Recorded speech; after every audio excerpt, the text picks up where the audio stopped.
我们现在就聊吧。现在就聊，我就现在跟你说。我刚刚听你说，你到了什么花桥？对，花桥去过的，雅静也去过的。这么说吧，上海滩有点知名度的养老院，因为特定的原因、工作的原因，因为我在上海是老科协，那么这些个养老院，他们当初成立的时候，或者是运营的时候，先后都邀请我和我们的团队参观过、考察过，甚至是体验过。有好几个地方我是住过的，我是这么感觉到的。应该说这些地方各有特色，各有特色。那么为什么有人会选择这个地方，有人会选择那个地方？那么我是现在选择这个地方，当然有我自己的考虑。上海市的有一定知名度的高档养老院和上海周边地区的有一定知名度的养老院，基本上都曾经邀请我参观过、考察过，甚至是体验过。当然包括我的团队，我也组织过不少人，大概是这个情况。最后你是选择了这里来了？一个是我自己有我自己的选择，这有这样的特点。什么特点？要是按照我们习惯的说法，我们的选择都有自己的考虑。一般来说，简单的说叫衣食住行，衣食住行。衣倒是不是穿衣裳的衣，对，医疗的医疗的。这个地方的医疗条件是一大特色，一大特色。就在门口。就在门口，而且它有一个特点是什么呢？它虽然在湖州，但是它堆积了上海的3家医院的高档的医疗资源。从这一点来说，医疗是很方便的。本来我们在心理上觉得，哟，这个医疗不方便，这就很不方便了，因为到了这个岁数，零件锈了，部件老化了，总是需要修理修理，对不对呀？那这个就很方便了，所以说这点很重要，大家很关心。比方说2个小时的黄金抢救期，1个小时的半小时，这个地方就在马路对面。而且有一个典型的例子，我有个朋友，我们都管他叫老李子，他曾经中风了。他太太还在家里的收拾，还没来得及赶到医院，这个团队都已经把他送过去了。等到他太太赶到的时候，他的先生已经在那个地方对接了抢救措施了。这是我刚才讲的这点一的事儿。刚才讲的吃饭的事儿，吃饭你们可以看一看。这是晚上了，就总体感觉点菜们就想着有点自由度了，你可以自己选择了。相对上海来说比较便宜。其实说个便宜的话嘛，或者换个词汇吧，就是性价比比较高。按照他们给我介绍，大概1个月1000来块钱够了。不过我是刚刚来，我还不知道，也许嘛，比方说要不稍微放开一点，那1000多也行了。你到这里来是旅居的吗？我是住下的，搬的走。打算住多少时间呢？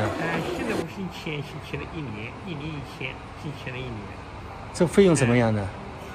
这个费用也是跟上海比了，也是相当，性价比相当高的。所以说，上海好多人跑这儿来。刚才讲的是看病的事情、吃饭的事情，住下的房子里面看得到了。我没看了。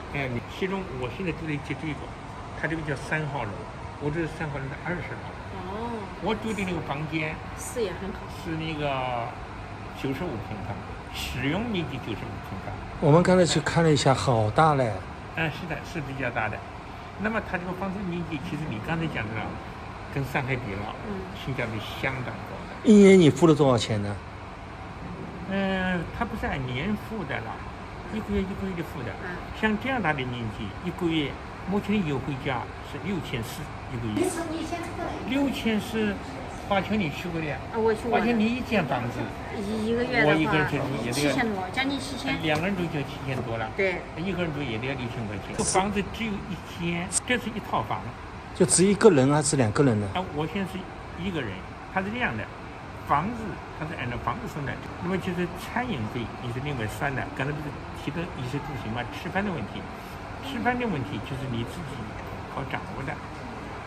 那么现在餐饮费是另外自己付的。你到这里来，可能不仅仅是为了房价便宜一点咯，是吧？可能更重要的是为的是什么呢？你说的对了，不只是为了便宜，而是为了找到感觉。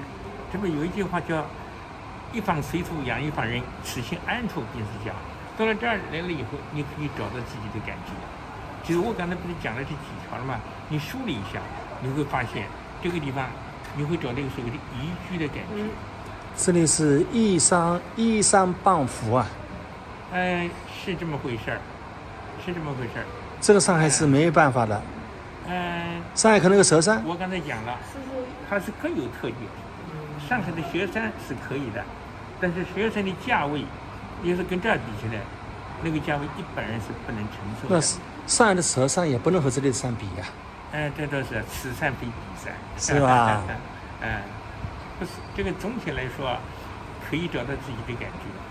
这个我所谓的感觉，它不只是空气，是硬件儿，环境也是硬件儿，房子也是硬件儿，还有一个就是所谓的软件儿，你感受到它的服务，对，你不在家里头，可以感受到家庭的温暖；不在孩子身边，可以从这些个团队身上、工作人员身上感受到亲人的关怀。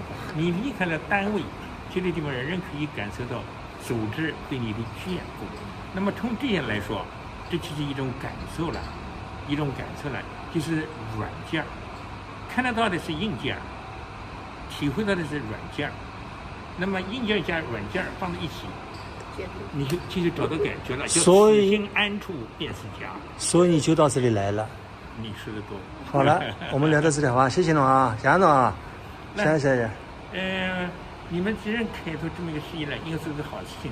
一方面，你帮助养老院这个宣传；另一方面，也给这些长辈、这些老人对你介绍，对双方都有好处，对不对呀？对。